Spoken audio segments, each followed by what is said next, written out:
Welcome back to the Mind Compass, your 10-minute dose of mindset growth for stress management, anxiety relief, and personal development.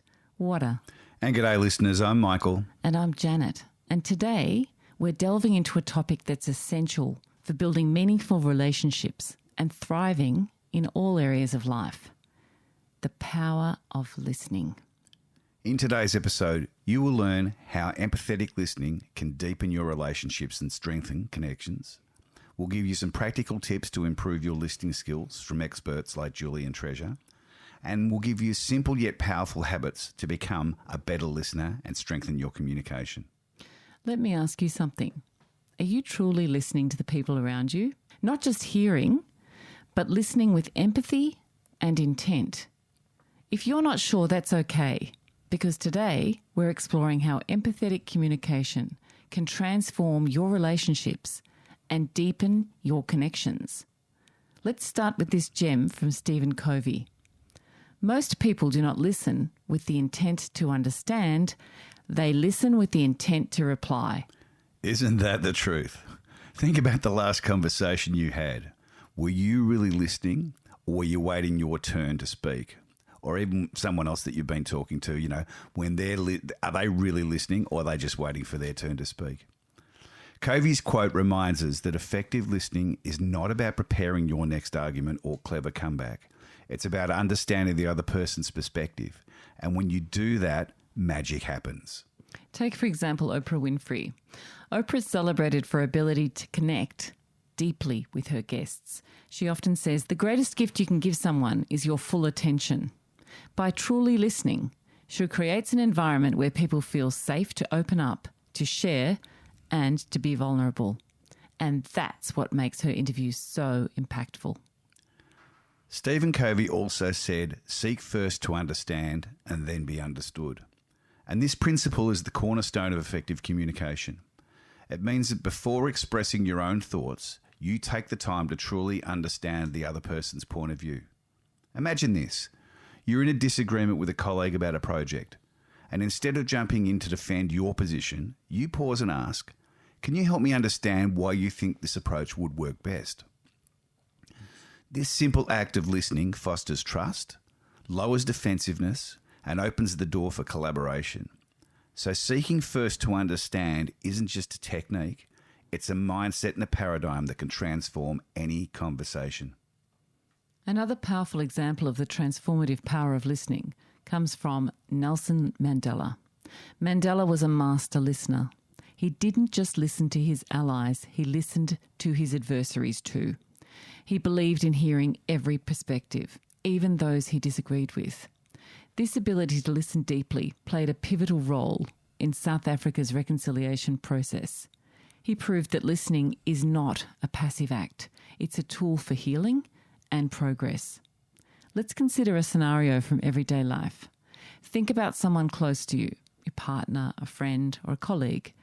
Imagine a moment when they came to share with you something really important. Were you fully present, or was your mind elsewhere, preoccupied with tasks, worries, or your device? And here's the truth. We're so often distracted by our phones, emails, or social media notifications that we only half listen at the best of times. We might hear the words, but we miss the deeper message.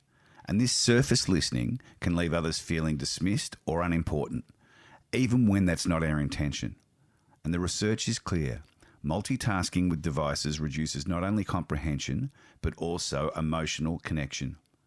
So by choosing to put our phones aside, we make a powerful statement. That statement is, you matter more than my screen. The Dalai Lama also weighs in on this topic with wisdom that cuts straight to the point. When you talk, you are only repeating what you already know. But if you listen, you may learn something new. Isn't that a beautiful reminder? Listening is a pathway to growth. When you pause and truly hear someone, you're opening yourself up to a world of possibilities. Now I'd like to share a personal story. And there was a time when I was in a really heated discussion with a close friend. And you know those moments where you feel like you're just hitting a wall? But instead of pushing my point, I decided to just listen. not to respond, but to understand. And what I heard changed everything. Their perspective revealed something I hadn't even considered, and it brought us closer together. And it's a reminder that, as Carl Rogers said, listening is a magnetic and strange thing, a creative force. And the friends who listen to us are the ones we move toward. Listening doesn't just solve problems, it strengthens bonds, and it creates the kind of connection where people feel truly valued. Let's explore some practical ways to improve our listening skills. Julian Treasure, in his TED Talk, 5 Ways to Listen Better, suggests a few strategies that can make all the difference. First, embrace moments of silence. Take just a few minutes each day to sit in silence and recalibrate your senses. This practice sharpens your ability to focus when someone speaks. Next, learn to savour the sounds around you, whether it's a hum of a fan, the chirping of birds, or the rhythm of your own breathing. Tuning into these sounds helps you to stay present. Treasure also emphasises the importance of active listening, leaning in, maintaining eye contact, and asking clarifying questions. These small habits can transform the quality of your conversations. And here's another challenge. The next time you sit down for a conversation, put away your phone, turn off notifications, and set your device aside and give your full attention to the person in front of you. It's a simple gesture, but it can speak volumes about your respect and care for that individual.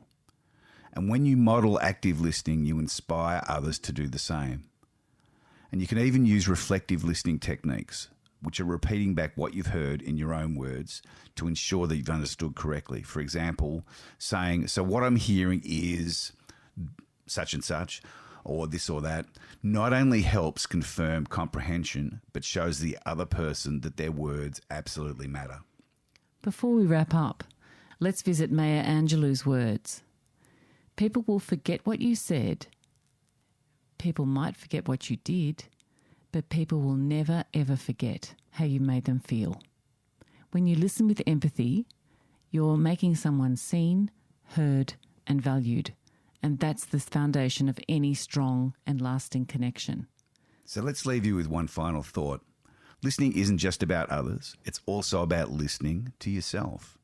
So take time to reflect, to hear your own thoughts and to understand your own needs.